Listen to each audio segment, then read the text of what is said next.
Alright guys, guess who's back? Out of YouTube jail. Can you handle it? So, no more uploading copyrighted items. So a lot of you guys asked me to upload some Sanex games. No dice. I ain't playing with YouTube anymore. YouTube jail was not pleasant. I formed a gang, had to shank some prisoners. Quite an emotional experience, but I'm back. So we're going to get straight back into it. I mean, we've got a hell of a lot to talk about. In terms of the school's rugby update, a lot of games. I mean, the ban was at the worst possible time. It's like at the beginning of the school rugby season. So, yeah, let's get straight into it. So we're into the heart of the school rugby season now, and some interesting times are ahead. As I said, I've not updated for a while, so I'm going to focus on core results. And look, there's often complaints I don't cover too many schools. But, I mean, guys, there's a hell of a lot of games out there. If I covered everyone, these would turn out to be 4-hour videos. I mean, today's video will be probably quite long as well because of the amount of game time we've missed. So we'll just start off with Bishop's tour to Ireland. It's been over for a while now. But as you can see, they lost to Leicester 15, which included a lot of BlackRock and other top school players. They lost by 7 points. Then they played Ballymena, thrashed them 46-5. Galwegians, which is a club's 48-7. And St. Munchin's 68-7. Quite a big score over there. And I mean, probably not one of their best years this year for St. Munchin's, but at the same time, they are a proud rugby school. So, you know, they can't be too happy with that one.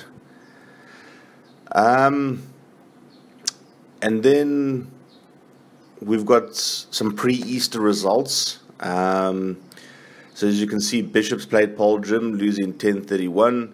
Boylan Landbou, big victory over Wynberg. Rondebosch, very, very big victory over Boylan Landbou. I think it's the first time in a good couple of years any southern suburb school's beaten a Wineland school. Oakdale, very tight one against Drotsty. Paul Boys, tight one against Outeniqua. And look at that, Paul Jim thrashing Uffies 46-19. Quite a shock over there. And Porus played 2 games before they went off to the Sanex Festival. They beat Rondebosch quite convincingly. But then you can see the game against Grey Howe was actually very tight. And then another one that shocked me was Uffies and Hulpmekar. Remember, I was talking up Hulpmekar quite a bit earlier this year, and Uffies took them to the sword, 52-17. Gasfontein looking really good this year. Really, they thrashed Waterkloof, who, you know, one of their major rivals. Westfall looking very good this year. JP, you must remember, beat Selborne and lost, I think, by 1 point to St Andrews or something like that. And, you know, Westfall beat them 27-17. And Kes, decent victory at Pretoria Boys. Pretoria Boys haven't been strong for quite a while, 41-27s. Kes are looking quite impressive this year, I must admit, despite a blip against Glenwood earlier. And then Monument dispatched with Menlo Park 30 points to 8, and Glenwood lost to Monument 48-11, guys. I mean, that's a big score for a big rugby school like Glenwood. Then just some pre-Easter results, some more ones. St. John's, who I thought would have a big year, losing to Jeppe. Glenwood edging out Maritzburg. Westfall losing by 1 point to DHS, which is very disappointing to Westfall. They've had some good other results this year. Then Grey College finally clicked, I guess, against Middleburg, 81 points to 8, and Middleburg aren't slouches. I mean, they're probably not in the top 20, but it's a proud rugby school, and they got some big boys over there as well. And then they played Selborne, and Selborne was a lot tighter, 17 points to 8. I mean, Selborne this year going to be very interesting. I think they're just going to continue to blow hot and cold. They shouldn't have lost to JP. They're a lot better than that, and it proved with the tightest score Grey's had this year so far. And then St Andrews played Grey High, and that's basically the 2 top teams in the Eastern Cape, the eastern half of the Eastern Cape, and that was a 17-all draw. So I'm just going to go through some selected festival games. Kingswood shocked Kearsney 23-15, big game over there, and I think Kingswood also beat Dale, I think, for the first time since 2010. They just lost to Hilton, who you can remember at the World Schools Festival. Then St Andrews, gave Kearsney quite a big hiding, pretty much. Framsby against Volcom Gym was a draw. Framsby are looking really good this year, and they lost to Selborne. But as I said again, Selborne just blowing hot and cold this year. They've beaten some big teams and losing to some teams that they shouldn't have lost to. Glenwood edging out Ergio Janssen 27-26. Look at that, guys. Westville against Queens. Queens, the once proud Queens, 50 points to 12. Paul Boys played a Golden Lions 15, 66-7. Big thrashing over there. And this was really impressive to me. Rondebosch are actually looking pretty good this year. They had a 17-10 win over St Andrews and an 18-17 win over Grey. And then Outeniqua just edging out Stellenberg, who definitely are having one of their better seasons. Then we move on to the Wilderklawe, probably the biggest festival in South Africa right now. Look at what Craig did to Outeniqua. I mean, jeez. 64 points to 7.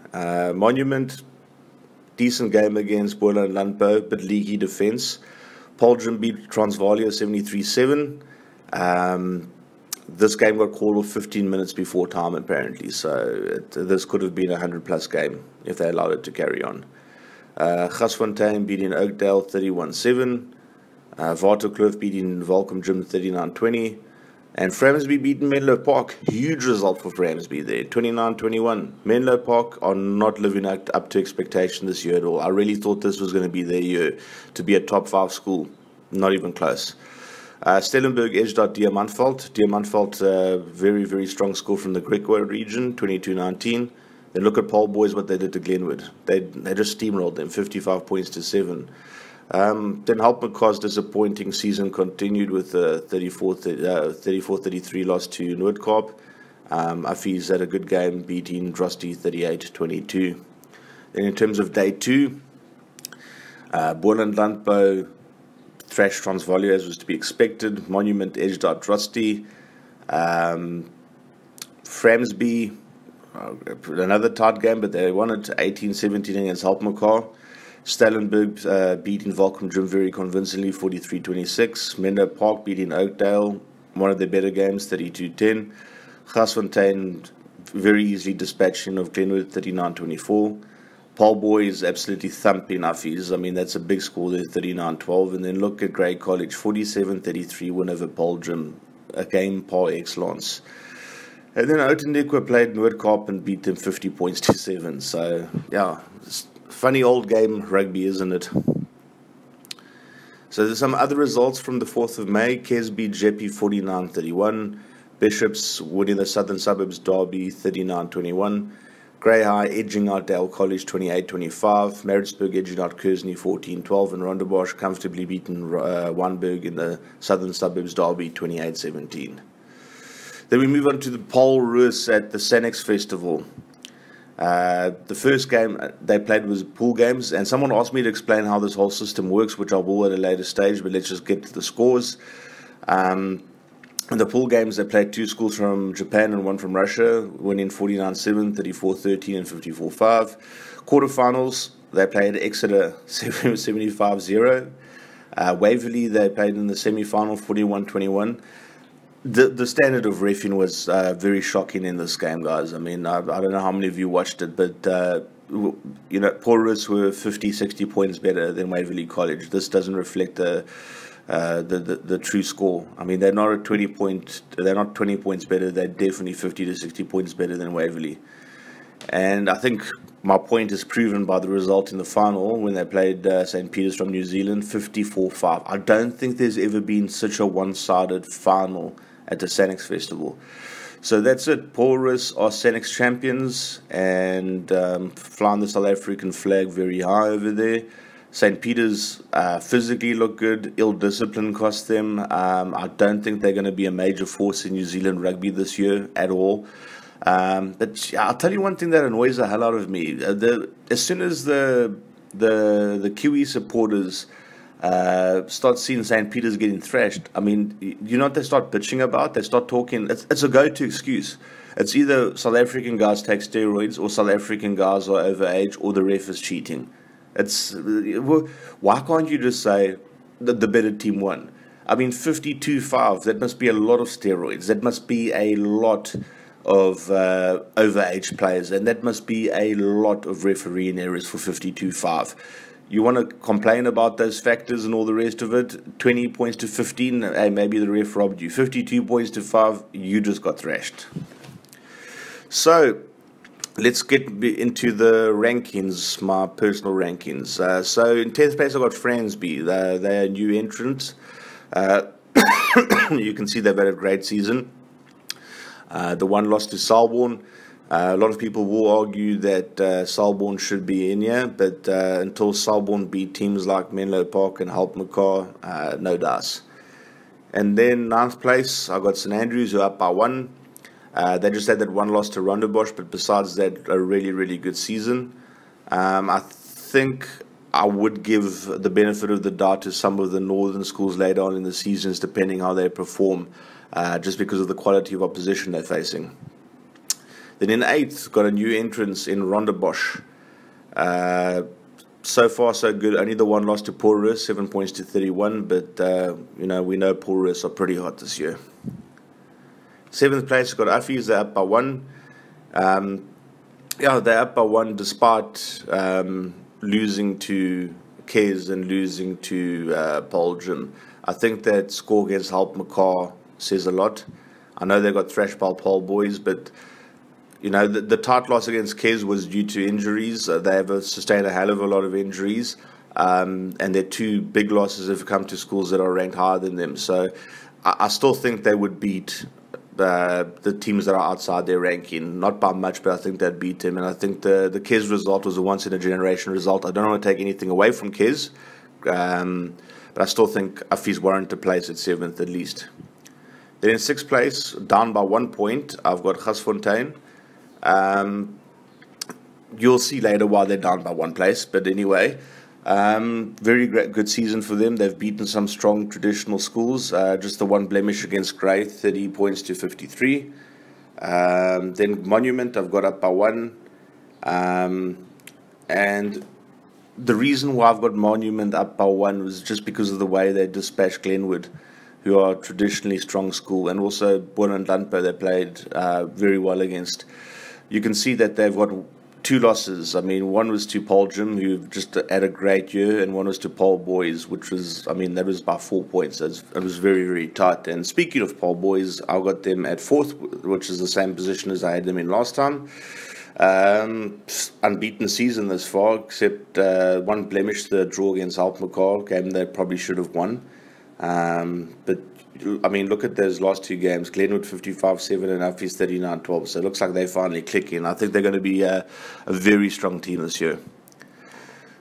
Then we got Porus, the new entrant.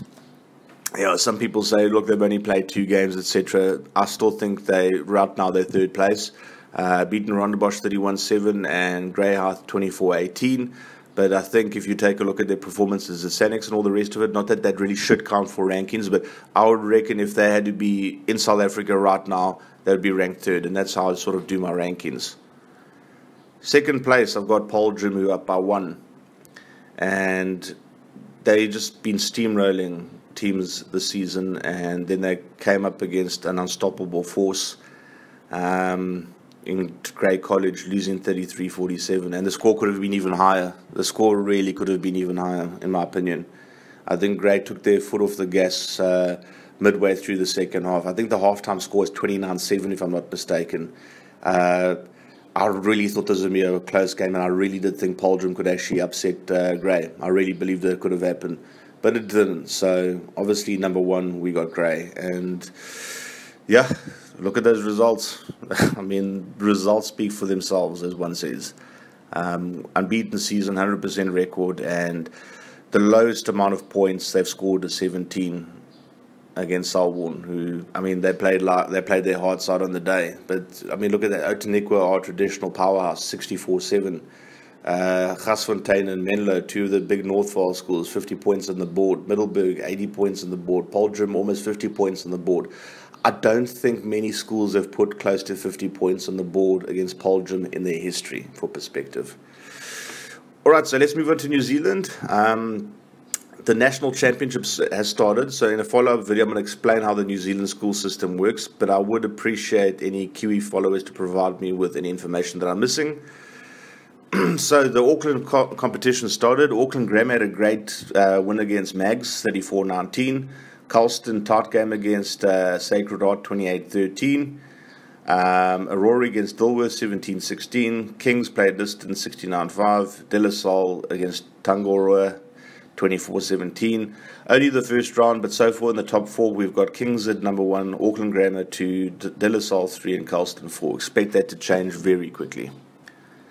And in the UC Championship, St. Thomas beat Waimea combined 43-12. Marlborough beat Mid Canterbury combined 52-8. St. Andrews had a tight game against Nelson 33-31. St. Bede's played Timaru Boys 47-5. Christchurch Boys played Aoraki combined, I'm not sure what it is, 83-0 win over there. So thank goodness they didn't send that team to South Africa, boys. Rangiora High played Lincoln combined, a 15-0 win there. And Christ's, who are Christchurch Boys' traditional rivals, great game against Shirley Boys, 27-15. Again, expect this to change. So top four so far is Christchurch Boys, second Marlborough College, third St. Bede's, fourth St. Thomas. And then the North Harbour, Westlake beat Oraware, I guess, 36-5. Yes, I tell you, it's not easy to pronounce these names. Wangareri beat Rangitoto 22-12. Rosmini College beat Manurewa 15 points to 10. Masiha beat Takapuna 18-17. Okay, just read the top four. Actually, no, the top four is pretty easy to pronounce. Westlake, second Wangari, third Rosmini, and fourth Massey High. Again, expect that to change. So look, the New Zealand Championship, there's quite a few other leagues, but they haven't started yet, or I just haven't had access to the results. So like I said, in a couple of videos time, I'm going to explain to you guys exactly how the whole New Zealand school system works, and then we can keep updated what's happening in New Zealand rugby.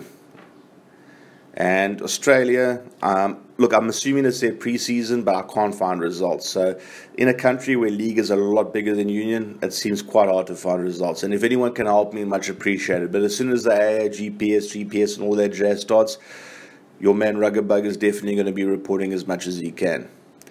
Anyway, guys, thanks for watching, and thanks for the support during this difficult time. It's been a short walk to freedom.